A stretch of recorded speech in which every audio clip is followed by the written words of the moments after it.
I want to talk about Wiz. Ladies and gentlemen, we have the first absolute mega deal of the year. Jason, $32 billion from Big Search, all cash. This deal is absolute gold. And what's really fun is the sheer number of venture capitalists that are about to walk away with an enormous pile of money. We have talked about the liquidity crisis on this show every 7 minutes, Jason, for the last year, give or take. So I want to say that I think this deal is going to save a lot of people some heartburn. So going back in time, Sequoia, Insight, Index, Cyber Starts, Circa Partners, and then later on, Blackstone, G Squared, Thrive, Wellington. They put a lot of money in this company and they cleaned up. No, they were Wiz. We had talked about previously that there was an acquisition they had walked away from last year. And then there was possibility of them going public.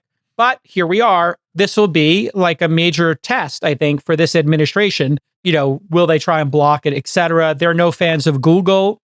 You've heard Trump say over and over again, he's not a fan of Google because of the woke stuff and the AI products, or YouTube subverting some speech at times, which, you know, they labeled stuff. And yes, they did on the margins, you know, though they explicitly banned Trump from YouTube and Twitter and Facebook. So he had some beef there, but I think they'll let it go through. And I think this is the starter's pistol for M&A. If this deal goes through, now anything under 32 billion is going to get done. That's my prediction. So anybody who's got a company under 32 billion is now looking at it saying like, hey, you let them buy that for 32 billion.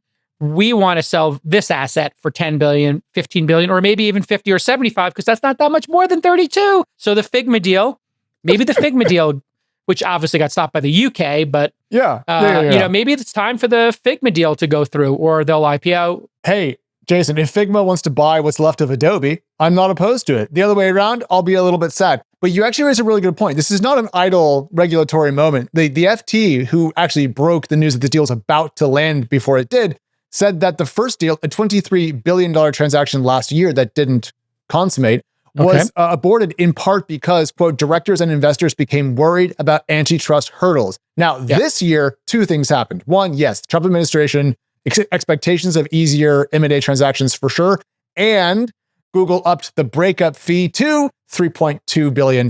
So if this fails, Wiz gets funded through IPO. If it goes through, then Google's happy. So I mean, that $3.2 billion breakup fee, is that an investment in the company, or is it just a fee that they get free and clear?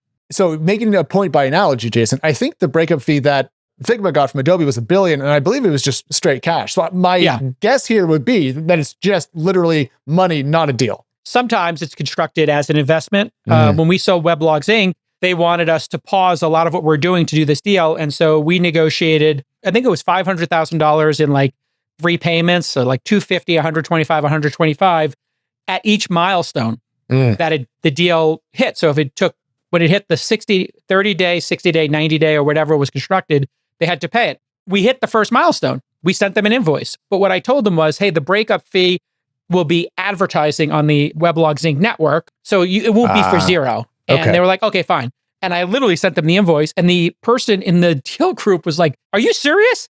We're about to close. And I was like, about to? Okay, but it's the 30th day. I made them pay it. And then I think like the president of the company was like, Jay Gal, can we get a 7-day extension on that? It's like literally, this guy's about to make me a millionaire. And I gave them a 7-day extension. I knew that if I let the like mid-level deal guy get that, it would have been a sign of weakness. I'm reading the Reuters article right now. I do not think it is an investment. I think Wiz keeps this money free and clear. It's just a payment payable to Wiz if the deal falls through. Amazing. Right.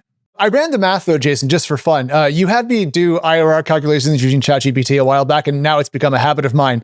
So $32 billion all cash deal, very simple. If you go back in time to just the Series E, this was raised at a $12 billion post-money valuation last May.